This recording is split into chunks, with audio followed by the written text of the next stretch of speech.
Hey,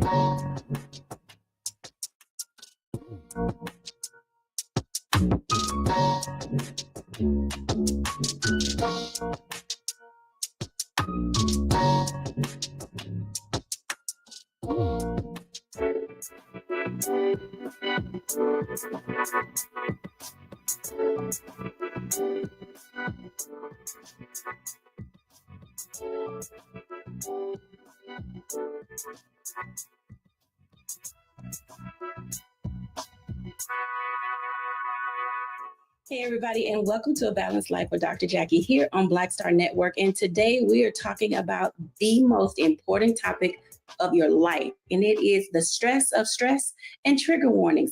Let me just tell you, statistics are telling us that in our lifetime, we are often overtaken by stress, while at the same time not really sure how to manage and deal with stress because there's so many things that are coming at us left, right, center, front, back.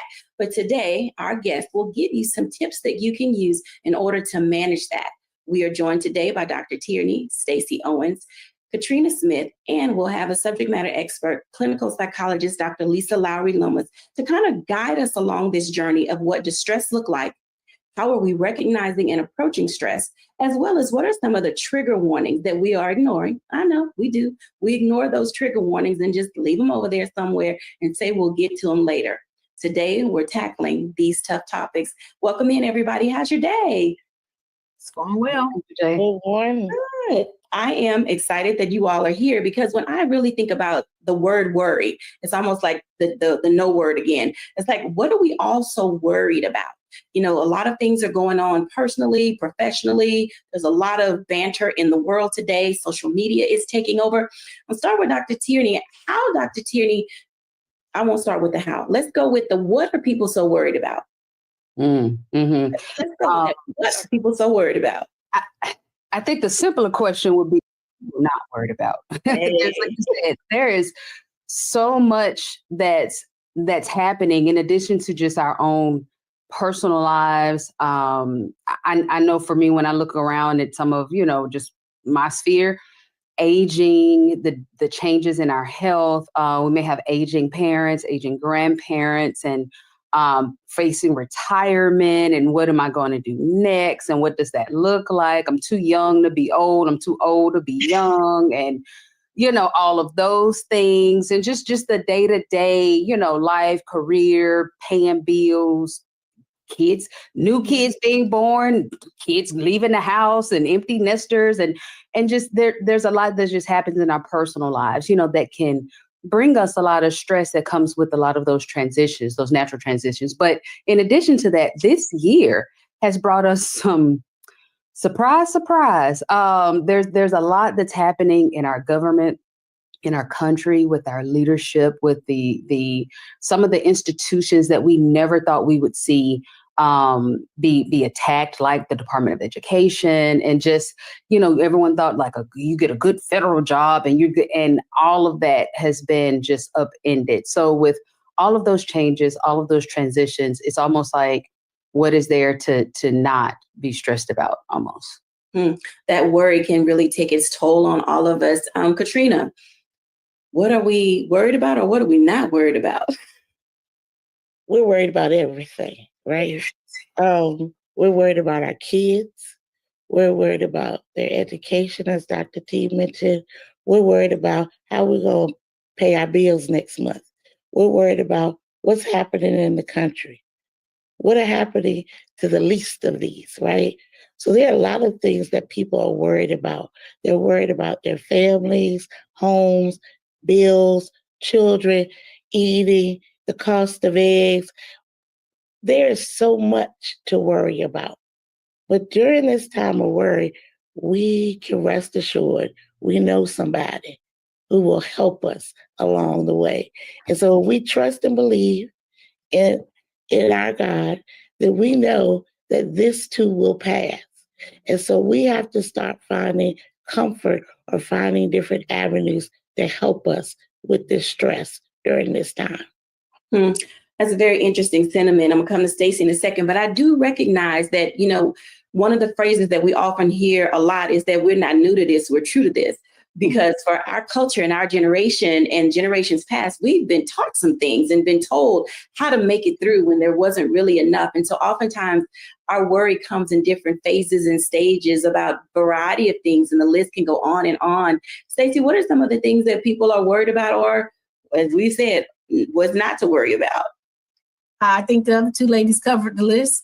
We're worried about everything that's going on today, and we're worried about what is this going to look like tomorrow and down the road, 5 years from now. So I think their list was very inclusive in terms of it's so much that you can worry about if your mind is set on worrying.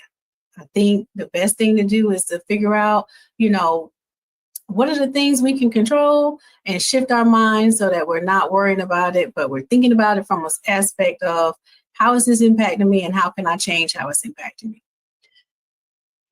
I'm going to stay with Stacey for a second because the list can be exhausted. And with that being exhaustive, one of the things you did mention was the purposing of knowing what to focus on that is of priority. Because worry is you can't get around worry. So Stacey, if you had to think about people choosing something to worry and resolve, what would that look like? What could people select that they believe they could handle? And then, know that they can get closure there so they can move on and take that off the list. I think that you got to first focus on your circle of control. Like I go around Stephen Covey's framework of circle of control. So it's so much you can worry about, right? So what I do is I take my list and say, of these things that I'm worried about, which one of them can I control, right? Then I'll say, now which alligator is closest to my boat? So if it's my finances, I'm thinking I can't pay my bills, I can't pay my rent, just can't do something like that. And that is, the end result of that is me getting evicted and becoming homeless or something major. If this worry is going to be something that can become a huge trauma, go from worrying to a trauma, then I need to deal with that first, because I don't want it to become traumatic. So let me look at what's closest to me, what can I control, and what can I adjust from that aspect. You bring up a very good point, Katrina, when she's mentioning about trauma and controlling. People have a tendency to overlook, their trauma and just kind of, it happened and go on. Why do we do that? And how can we fix it? Well, we overlook our trauma because we don't want to deal with it. So the quick, fast, down, dirty version is, if I just put that trauma in the closet, in a trunk, lock the door, and never address it, I think that it'll go away. And that's not true. We all live with some form of trauma, whether it was during your childhood, something happened to you at work, a friend. We carry trauma with us. And so during that time, if we don't address it, it lingers and it causes us pain later in life. We can be triggered by things because we haven't addressed the trauma in our life. So some of that stems, we have to go back and say, how do I address this? What help do I need? How do I seek professional help? Who can I talk to? All of that must be dealt with, because along your life, if you don't deal with that trauma, you will be triggered by that trauma.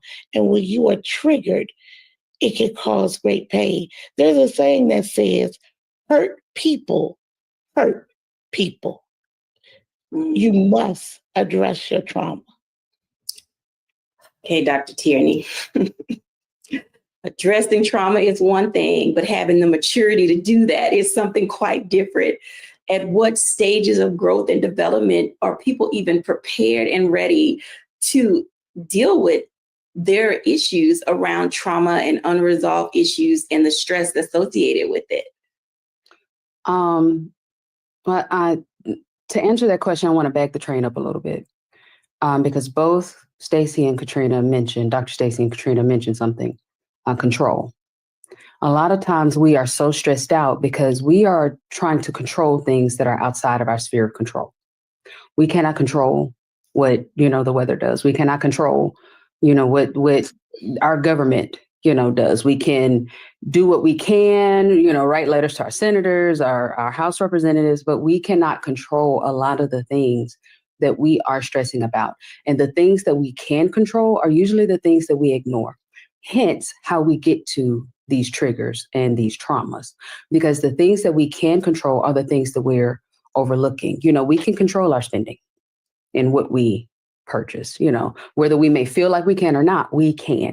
We can control our feelings and what they then do. Not to say that we can control what other people do that maybe bring those feelings up, but we can control how we choose to respond to those things. We can choose how we want to seek help or not seek help for those things. So I think we have to get to the root of, when we're talking about the triggers and the traumas, make sure that we have a firm understanding of the control and what we can control, what we can't control, and don't allow those things that we can't control to drive the bus, because that then will send us over into the traumas and the triggers. And make sure that we are intentionally controlling those things that we can control, even if that means our emotions. Now, once we do that, then we are positioning ourselves to really be ready to have some grown-up, big girl panties on conversations about what it is that we're really feeling, and stop pointing the fingers at other people who we cannot control, and stop pointing the finger at other situations that are outside of our control as being the reason why we are acting the way that we are, why we are responding or reacting the way that we are, why we are feeling the way that we are. And we can start taking some accountability to really start walking through healing and managing our emotions. And so our triggers and those traumas won't be the thing that's driving us and ultimately creating the life that's in front of us. We'll be in control of the life that we create. Being in control of the life that we create oftentimes looks a lot of different ways depending on where people find themselves. When we come back after the break, we'll hear from Dr. Lisa Lowry Lomas, who will walk us through some of the ways that we can really psychologically deal with our triggers, look at those things that can concern us, while at the same time discovering what it looks like to advocate for other people. We'll be back in a moment after the break.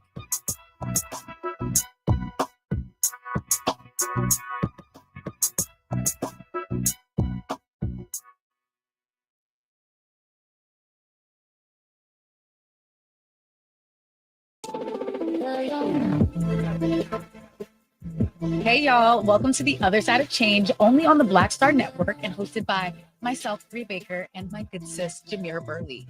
We are just two millennial women tackling everything at the intersection of politics, gender, and pop culture.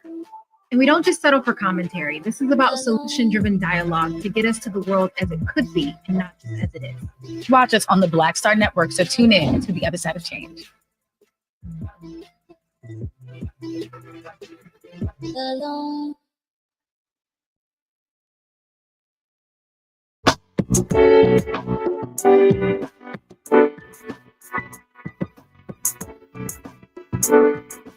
And we're back. I am super excited about our guest today. Our special guest is Dr. Lisa Lowry Lomas. She is a clinical psychologist, a professional in the field for over 30 years. And as we dive in a little bit more on this topic of the stress and trigger warnings, let me tell you, this is the woman you want to talk to.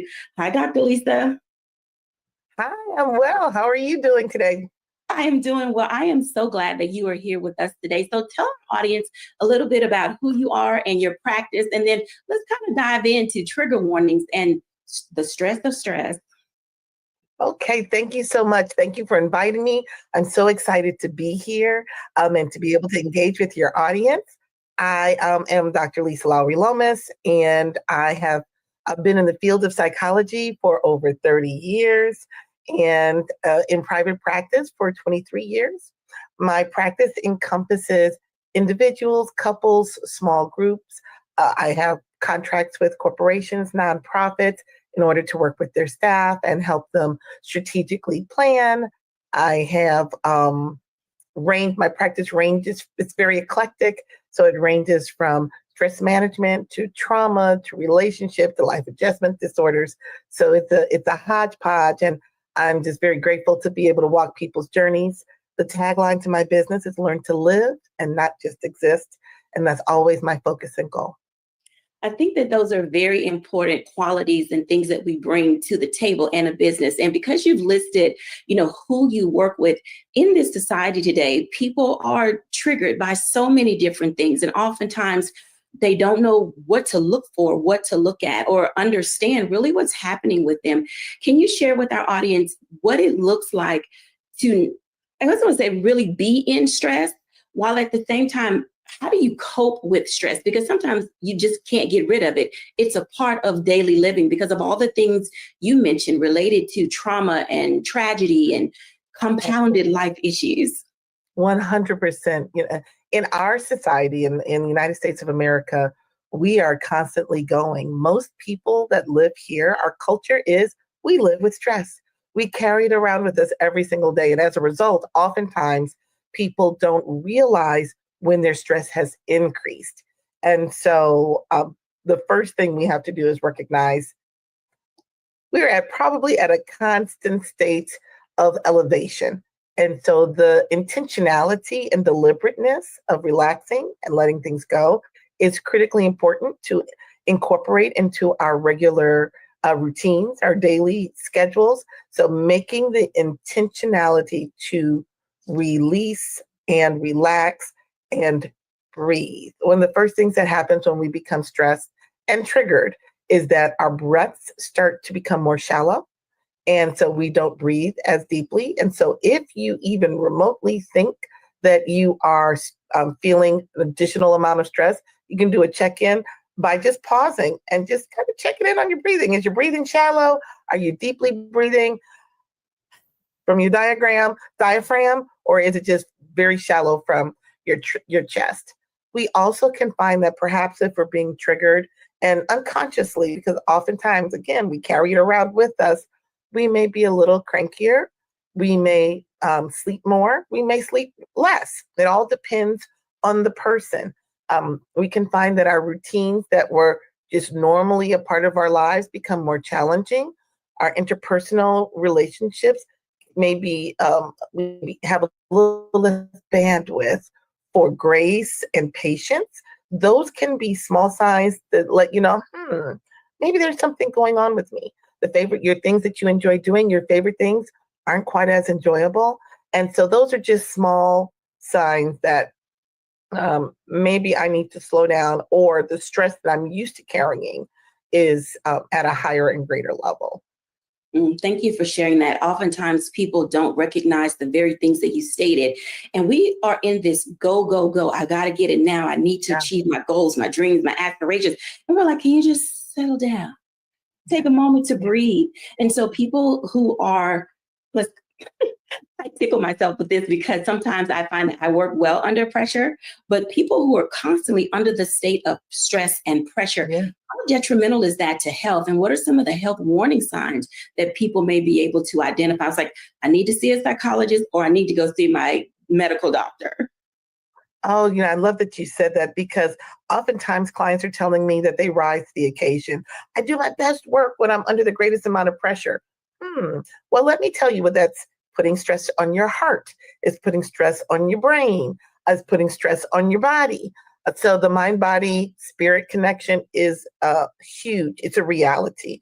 When you are feeling emotional and mental stress and you're not well, it absolutely shows up in your physicality. That's why, at least in the Black community, we are at a higher rate of everything, especially Black women. We have the highest rate of cancer, high blood pressure, Black maternal health issues, all of it because we walk around in a higher state and we just rise to the occasion and we keep pushing. So one of the things I really want to encourage people to do is don't keep pushing, because when people push through it and keep going and say, oh, I'm fine, that's that superwoman syndrome going on. And that is one of the worst things that we can do for our health, which is why we have greater level of disease and we are dying at a younger rate and a more rapid rate than any other sub-community in this country. Let's address that for a moment, because you mentioned the syndrome of being superwoman. Oof. Can you talk for a moment about the role that the imposter syndrome plays in stress? Because we wear masks all the time, and that in Yes. itself can be dangerous. Oh my goodness, absolutely. But putting on that mask has become part of the routine. So you put on your lipstick and you put on the mask and you go out into the world. And what that does is not, first of all, it doesn't allow your community to be of support to you because they think everything is okay and you're walking around like everything is okay, covering up all the things that go along with that. So it is critically important that we take the mask off and that we allow ourselves to be human. Because the superwoman syndrome, the S on your chest makes you a superhero. No one is a superhero.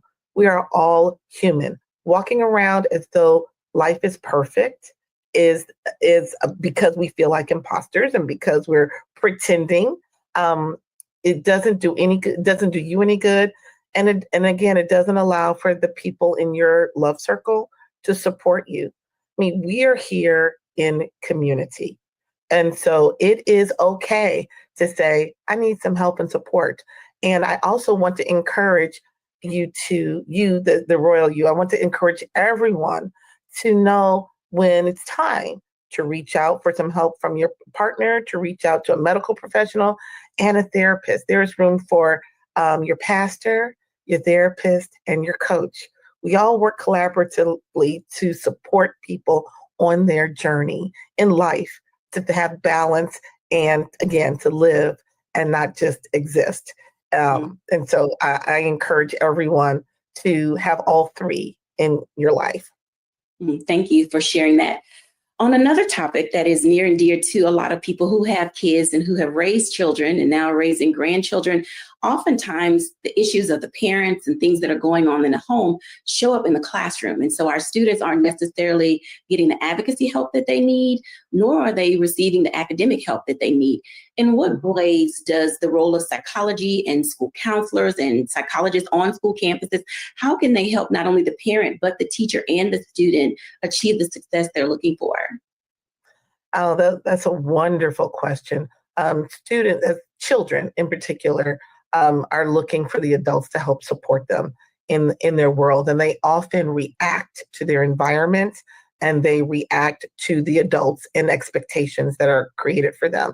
So the school counselor is critically important because it's a safe place for the child to go and to talk and for to learn techniques and skills in order to be able to set aside whatever may be going on at home or work through or develop coping skills and mechanisms early age. We all need to learn how to cope because life is going to happen to us all. And so the school counselor is a critical role. The school psychologist for children in particular will help you be able to identify what challenges a child may be facing, and which is important to identify so that you can then develop a plan in order to address. And again, early intervention and early recognition is really important.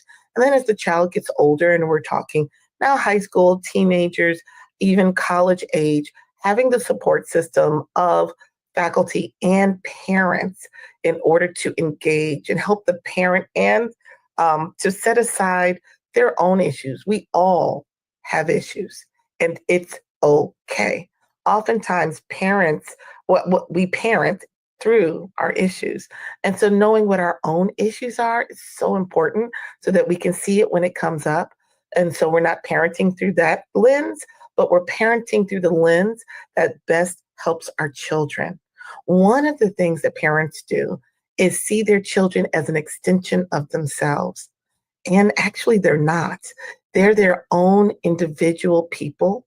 And so being able to see them as their own individual people with their own personal stressors, personalities, hopes, and dreams that might be different from ours is really important. And so the school counselor, school psychologist can help support the parents in seeing that and recognizing that, and in being able to interact and engage and support the student that in a way that's helpful to the student, even if it's a little uncomfortable for the parent. Thank you so much for sharing that, everybody. I hope that you had your pen, your pad, your digital devices out, and that you were taking notes.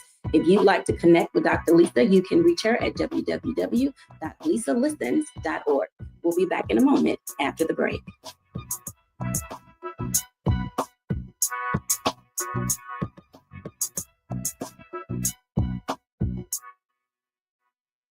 We begin tonight with the people who are really running the country right now. Trump is often wrong and misleading about a lot of things, but especially about history. Donald Trump falling in line with President Elon Musk. In the wake of the unsettling news that MSNBC has canceled Joy Ann Reid's primetime show, The Readout, Roland Martin and the Black Star Network would like to extend an invitation to all of the fans of Joy Ann Reid's MSNBC show to join us every night to watch Roland Martin Unfiltered, streaming on the Black Star Network for news, discussion of the issues that matter to you, and the latest updates on the twice impeached, criminally convicted felon-in-chief Donald Trump and his unprecedented assault on democracy, as well as co-president Elon Musk's takeover of the federal government. The Black Star Network stands with Joy Ann Reid and all folks who understand the power of Black voices in media. We must come together and never forget that information is power.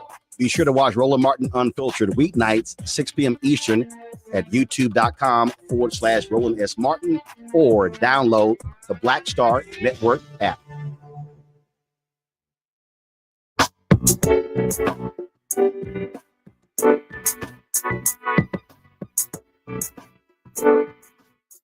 Welcome back, everybody, to A Balanced Life. And as you can tell, I hope that you had your ears listening to the tips and the tools that we're given regarding how do we manage stress and triggers and the ways in our health that it manifests itself. I want to invite our panelists back in because some of the things that Dr. Lisa talked about, you know, we typically don't think about the role that stress plays on the heart, how we eat our emotions, how we overspend, and the ways that it gets in the way of how we live day to day. Another important area is we don't often talk about how our children are impacted by what we do. And I want to talk to Stacey and Katrina for a moment, who are currently occupying that space. And little Johnny, little Susie, little Catrice and Khadijah, all them little names, you know, what are we doing to help our babies? Because kids are hearing things in the home that they shouldn't be hearing, especially in today's society. They're on social media. There's just a lot coming into the school that would never make its way, you know, into the building. As educators, how are you all addressing not only the children, but the parents and getting them the support that they need in this time? Just Jacquie, I'll start. I would say here at my school, we start with teaching the students how to recognize and be aware of the things that they can control. Because like you said, they hear a lot of stuff at home. They see a lot of stuff at home that they shouldn't be even having to think about because you're a kid. Your only job right now is to come to school and be great at being a great student so that you can change your life down the road. But they're bringing the weight of what's happening at home with them. And they're not even aware because they're just living life. They're just in a struggle that they don't even know they're struggling in. So our first job is to teach them awareness. Like, how are you feeling at this moment? And what is causing you to feel this way? And then giving them some replacement actions that they can take. But it starts with first being aware, then getting them to be able to talk about it, whether that's in a journal or whether that's, you know, just talking to the school counselor or talking to whichever teacher that you feel like you can relate most to. And then identifying how or what do you have control over? I have so many kids that come in my office that's worrying about things that they have absolutely no control over. You can't help your parent as much as you would like. This is an adult issue that you need to let the adults deal with, right? So teaching them, what is it that you have control over? And from a teacher perspective, I train my teachers to do this by first showing empathy. I don't want my teachers to be sympathetic for what our students are going through and the stresses that they're going through, because sympathy then says, I can take accountability from you and I can just let you come in here and I'll feel sorry for you. I want you to be empathetic towards their stresses, towards their feelings, towards their thoughts and emotions. But empathy says, but you still have to be held accountable for making sure that you do that next thing that's going to elevate you or help you evolve past what you're dealing with.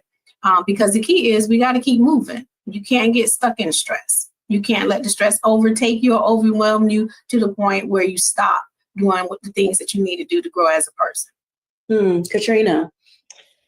So Dr. Stacy pointed out some good things. A lot of school districts around the country have SEL lessons, which stands for social and emotional learning.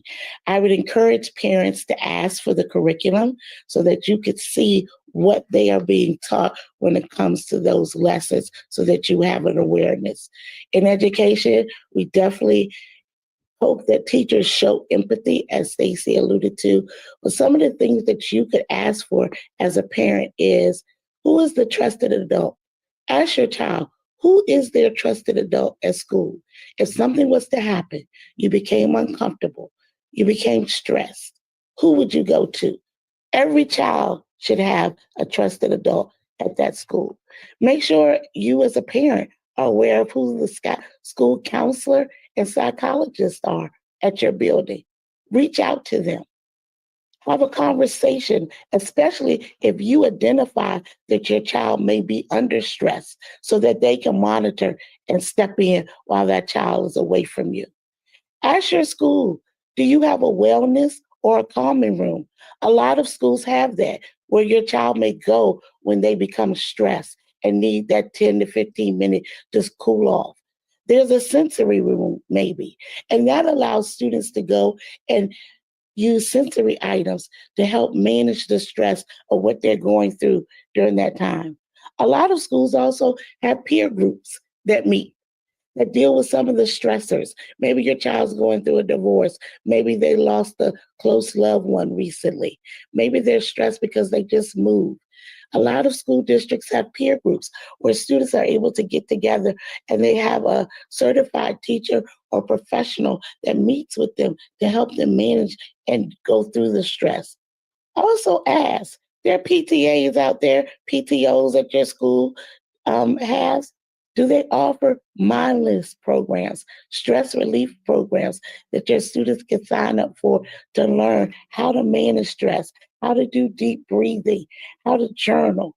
Are there opportunities where you live for you to explore with your child? And then if that doesn't work, reach out to your counselor. Ask, what support plans can be put in place to support my child? Because my child is having a hard time right now, and we recognize it.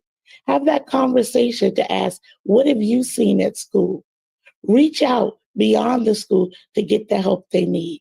But in all of these things, the most important is developing that relationship with your school so that school is able to support you. I call it a three-prong approach: the school, the parent, and the student. Make sure you develop that at the beginning so that when things arise, you're able to reach out and have meaningful conversation, because you entrust those people to look after your child. So now the two of you are bringing up something that rarely happens. Now, we grew up in the era of what happens in my house stays in my house. So then there's the stress of knowing. And I'll start with Stacey, how do we get parents to open up to you as an administrator, a school leader, a counselor, a teacher, to say, I do need the type of support that Katrina mentions? Because oftentimes they're stressed around other people knowing what's happening in my house. I can't provide for my family. All of these things that are trigger warnings. How, Stacey, do we guide in that space? So I think the relationship piece is the foundational piece, and relationships are at different levels. So I don't mean just by simply knowing the person or knowing the parent and their name and their child and that type of thing. I mean, becoming relational with the person where they trust you, where they know that if I share this information with you, you're not going to use it to hurt me further. So when you are dealing with the population of people that are saying, what happens in my house stays in this house, they are avoiding systems. So you think about like things like truancy. If you deal with truancy by dealing with it through the courts or through bringing in the Department of Social Services or things like that, if that's your approach, then people are going to be avoidance of that because they don't want, you to bring in things that they have deemed as negative that's going to impact their house in a negative way. So they're not going to trust you. So for us, because I work in a high trauma center at my school. So for us, I can't lead from that way. I have to become very relational to my parents where I know them by name. I know them beyond name. They trust me. They'll share information with me. And my response to that information has to be so responsible where I'm giving them a game plan and I'm saying, this is going to be a give and take. You give me this, I'll give you this, and we just sort of learn how to dance together. Going to the end of using an outside agency in a way of to gain compliance is like the absolute last resort. And they know that. And usually if you build that trust and give them an action plan and hold them accountable, they'll move to doing whatever you're suggesting them to do because they know that you're here to help and not harm. I love that, help and not harm. Katrina, as teachers, do no harm. I know y'all are medical doctors, but y'all may as well be because you surgically manage a lot of things on a regular basis. Do no harm happens in a lot of different ways. And when you're talking working peer-to-peer within the building, how do you help other administrators navigate the stress of their roles? Being an administrator can be very stressful because you're responsible for a lot of individuals, adults and children. And so one of the best ways to help my peers is having an open place, once a month where peers can get together and have those honest conversations and seek support from one another. It's just like I said, having a trusted adult. You need a trusted circle that you can have conversations about what's happening, what's going on, and how are you managing. You need to be able to let down and share that information with people that you trust that can support you and help guide the decisions that you are making, because there's so much that you are responsible for during that time. I appreciate this conversation, and the dialogue that we're having. When we come back after the break, I'm going to get Dr. Tierney to get us started because oftentimes we don't know how to bring it together. And so not having it together, it's okay.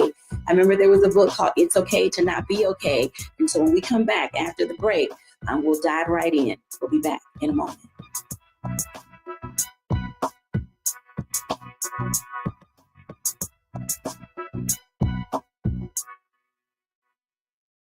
What's up, y'all? Look, Fanbase is more than a platform. It's a movement to empower creators, offering a unique opportunity for everyday people to invest in Black-owned tech, infrastructure, and help shape the future of social media. Investing in technology is essential for creating long-term wealth and influence in the digital age. The Black community must not only consume tech, we must own it. Discover how equity crowdfunding can serve as a powerful tool for funding Black businesses, allowing entrepreneurs to raise capital directly through their community through the Jobs Act.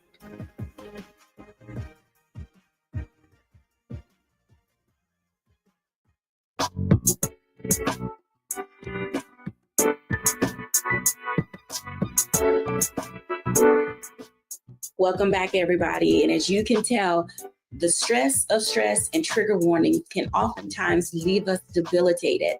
But there is a way in who you are as a person to kind of get back to who are you? What's your normal living situation and circumstance? Are you typically a happy person? Are you always a sad person? Do you get easily depressed? Do other people piss you off? There are a whole bunch of ways in which we find ourselves being triggered. So I want to talk to Dr. Tierney about that very thing, triggered. Hey, y'all. Let me just tell you, I'm going to start off with the top of each one of you telling me. I'm going to start with Stacey, then Katrina, and then I want to go into a one-on-one with Dr. Tierney. Stacey, what triggers you? What are you triggered by? Ooh, let's see. I've been working on me, so let's say. I think what would trigger me most is my interactions with people, because I am a person who can feel your energy and just pick up on a lot of stuff that you're going through. And so when I allow people to come into my circle, I'm heavy on trust. So when I find that you come in from a perspective of manipulation or lying, that's a trigger for me. I like that, Katrina.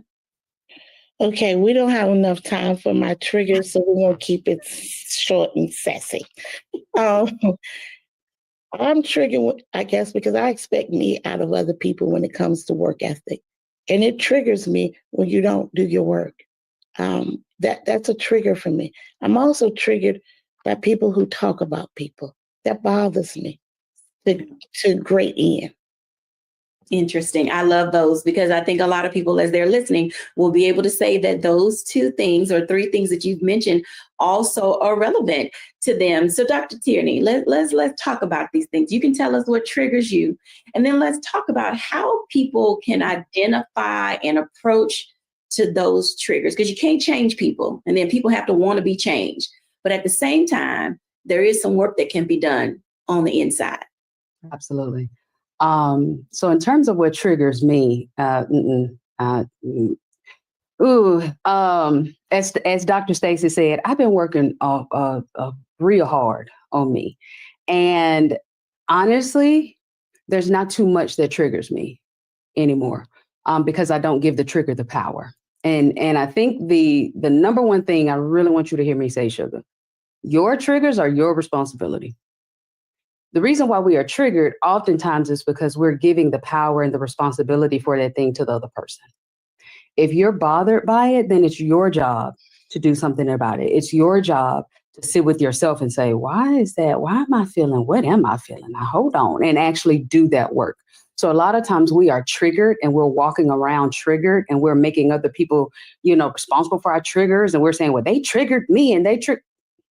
No, Sugar, no. Your trigger is your responsibility. And that trigger is showing something inside of you that either needs attention, that either needs a hug, that needs a nap, that needs a sandwich, that needs some deeper addressing. It's something that's inside of you. So please don't think that because you're feeling a trigger or because you feel triggered that there's anything wrong with you, that is bad. No, that trigger is just a signal saying, hey, I need your attention, and this is why when I said I rarely get triggered anymore, is because I give myself the attention that I need, so that when I feel certain things, or even before anybody does anything or says anything or any situations, I'm making sure that I'm looking at me. I spend time laying in my floor, listening to classical music, talking to me about me. God, show me more about me. What is it that you put on the inside of me that I don't even know is there yet? And when we do more of that work, that internal work, you'll find, one, that you will be less triggered. And 2, that when you are feeling a little something, you will automatically know what you need to do for that trigger. Because all of us are different. Our feelings are different. The things that we need to, give more attention to will be different. How we respond to that should be different. Like I just said, I lay in my floor listening to classical music, just dealing with me. You guys have heard me say, I have a coach, I have 2 coaches and a therapist, so the team that you have around you, the tactics that you use to help deal with you, they're going to be different than maybe what some other people, are doing. But the goal is to really deal with you and deal with those triggers, so you're not triggered and then triggering other people. And then we're just a walking bunch of triggers that's just tripping each other's triggers. And then that impacts our relationships, our connection, our community, our partnerships, and all of those, all of those different things. So understand your triggers are your responsibility, and it is in your best interest, Sugar. It behooves you to really get to work on those triggers or whatever you're feeling that is trying to get your attention in those moments. Dr. T, I think you bring up a very important point, because oftentimes people are triggered by what someone said or what they did. Now, some are justified. Like if you were ever attacked or assaulted, or if you were in a car accident, you can be triggered by being on the freeway, being in a group of people, being around unfamiliar people that make you uncomfortable. Those are like legitimate triggers. But then there's some triggers that people are just friggin' sensitive. it's like, I'm sorry you were triggered or allowed yourself to be triggered by something that I said, which brings back to the point you're saying there's some internal work that needs to be done. And instead of just like blowing it off and trying to do the blame game, oh, well, somebody said, who is them? They made me upset, or it's always them. When the reality is you should look at yourself and say, it was me. And why haven't I addressed this thing that is consistently causing me internal discomfort? Mm-hmm. What approaches do you recommend that people could take when they really do need to take a good look in the mirror? Yeah.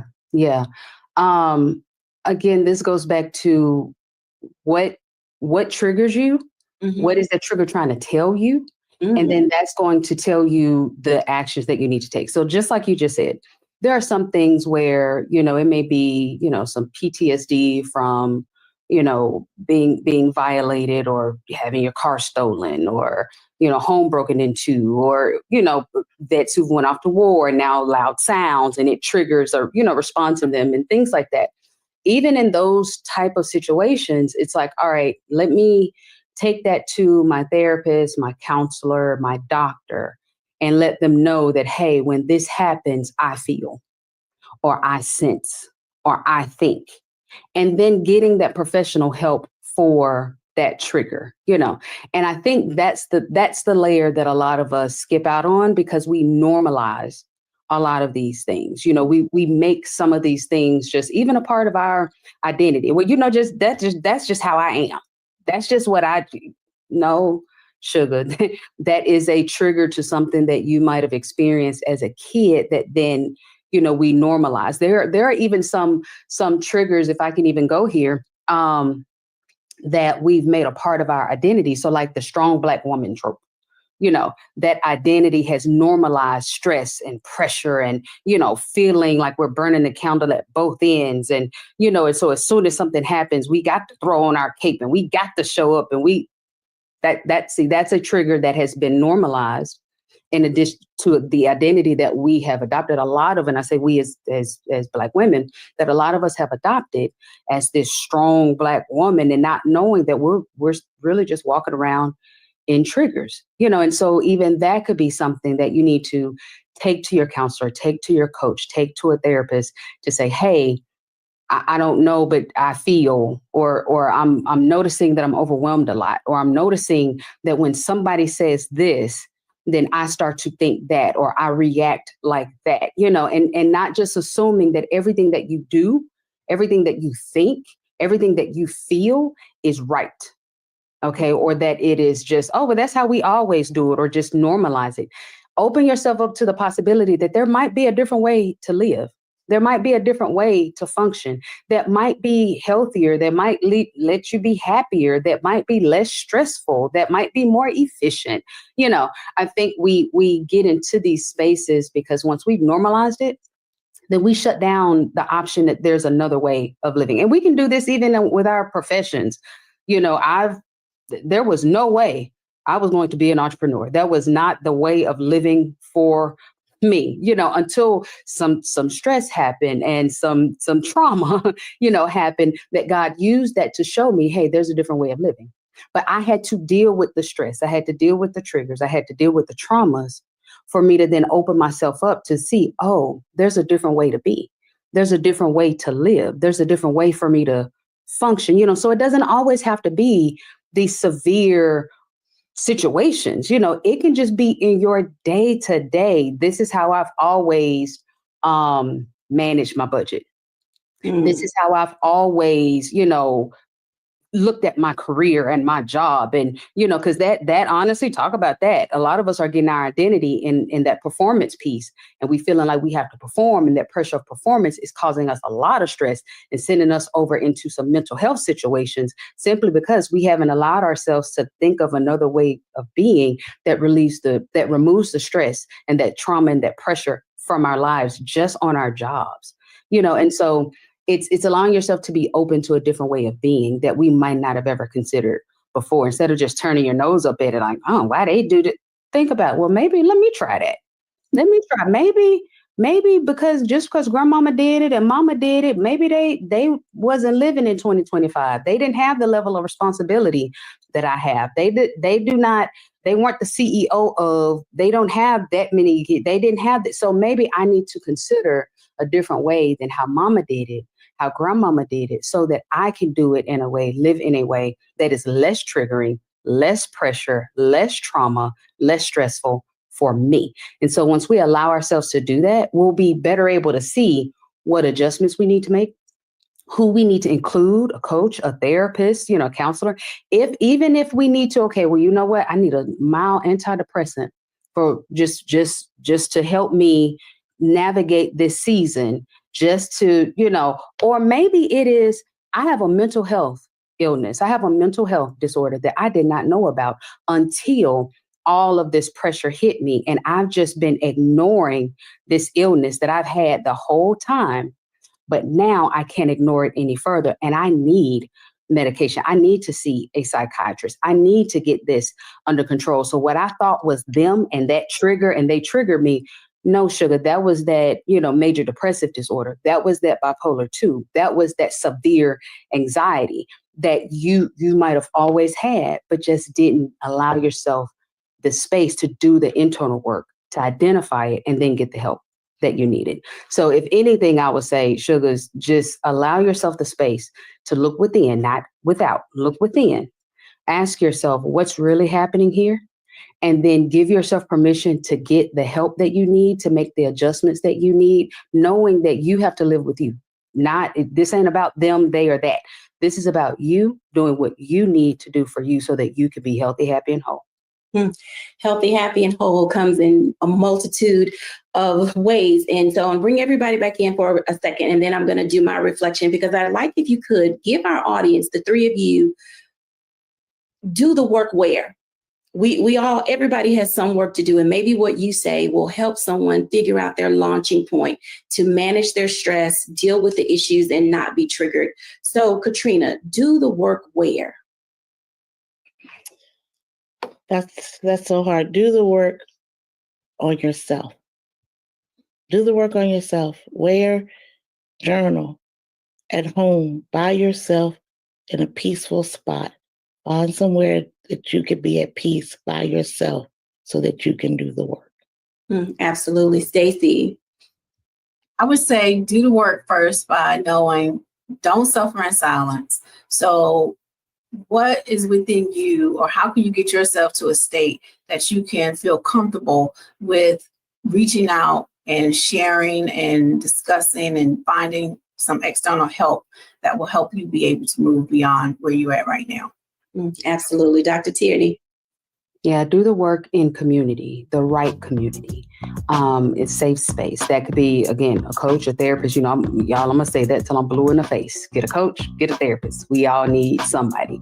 But it may also be a big sister, a big brother, a mentor, a really good, trusted, friend. So doing it in community will help you see you're not, there's nothing wrong with you. You are not by yourself, and we're all in this together. Absolutely. When we're back, I'll give my reflection.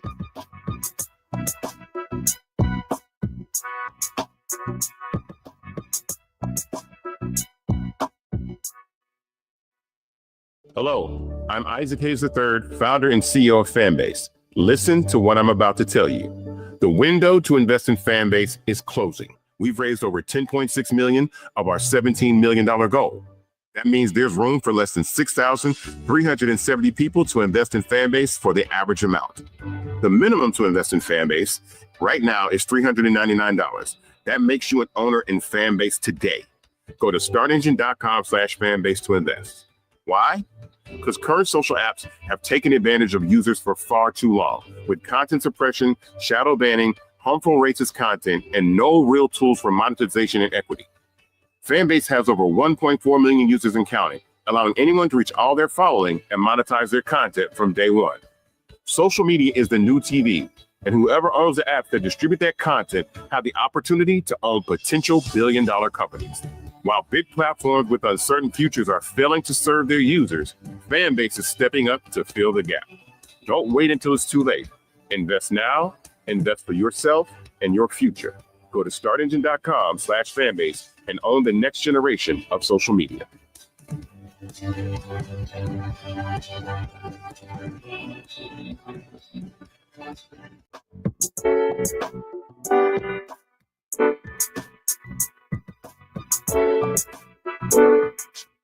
Welcome back, everybody, to A Balanced Life. And as you can tell, it is important for you to put in the work, not just for yourself, but for those loved ones around you. Find your group of people who can help you engage with yourself, people who will check you before you wreck you. It's very important that you have a trusted body of individuals and people, and to show others around you that the work can be done and that the work is beneficial, so that way you can move on, because we can't continue to walk around on eggshells around people. We can't continue to treat them as if they're landmines. And we can all think of a cadre of people who still walk around with chips on their shoulder, but you can take the high road. Okay, let me be petty for a second. You can take the petty road and decide the best way that you want this to work for you, and then begin to live your road to balanced living on your terms. Thank you all for watching. Bye now.